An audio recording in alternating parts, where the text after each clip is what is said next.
Hey, welcome back, traders. And in today's video, we're going to go over how the market moves.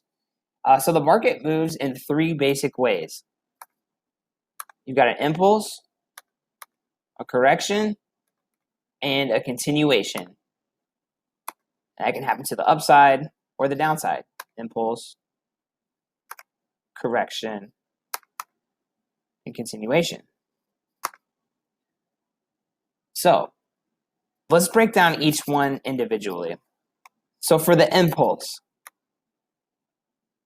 impulses are volatile moves in the market. A lot of volume is coming into the market because this is where your big banks are placing orders. This is where your big players have stepped into the market and the trend is either continuing or reversing.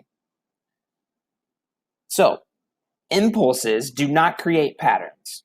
So by rule, you do not enter a trade in the middle of an impulse because you can always wait for the correction. So let me show you what I mean by that. A lot of people will see an impulse happening and they'll start to worry that they're going to miss out on the move. So they'll enter towards the end of the impulse. And since the market moves since it goes impulse, correction, and continuation, what happens is that they're holding their position through this continuation. So they're seeing a lot of red in their account. Their balance is going negative. So do not enter on an impulse, basically. Wait for the correction to happen. So now that now that you've seen an impulse, now you know that you can wait for a correction. This is where patience is key. When you start to see the impulse, it's important not to get fearful, and it's important to use patience. So avoid FOMO, avoid the fear of missing out by entering on a running candle or an impulse, because a correction is coming at some point. Because the market, if you look at it, it just can't go straight up and straight down. It never does. It has to correct in order to get people trading in the opposite direction of the trend. That way, the banks and the big pension funds and everyone can take their stop losses when they drive price in the initial direction of the trend. So what I mean there is you've got this big impulse happening here. So let's say you got in right here on the impulse and then you got taken out by the correction. Well, a lot of people do something called revenge trading, where they're mad about the loss here and they see price actually going the opposite direction. So they'll place an order here in the opposite direction. So we'll say they bought here and they got taken out. And now they're angry about it. So they sell here only to be taken out by the prevailing trend.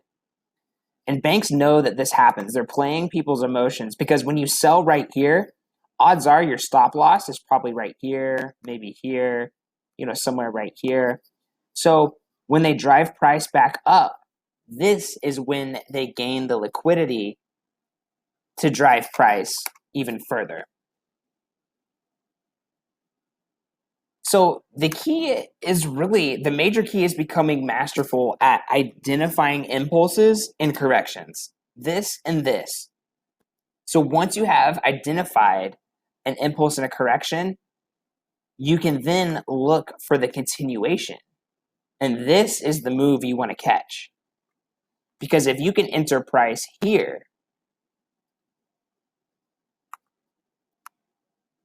or up here as it's breaking, then you're not chasing anything. This is what gets rewarded in the market. Patience gets rewarded in the market. Impatience gets punished. So if you're impatient here, you get punished by the correction. If you're revenge trading or being angry right here, you're getting punished by the continuation. However, if you have the mental fortitude to simply wait for an impulse to finish and wait for the correction to happen, then what will happen is instead of entering a position 2 times to lose, you'll enter it 1 time to win.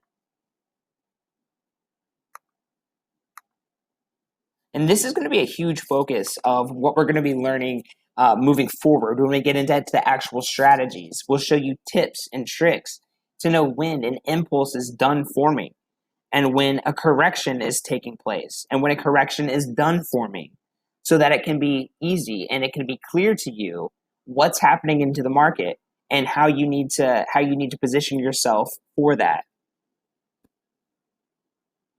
So this,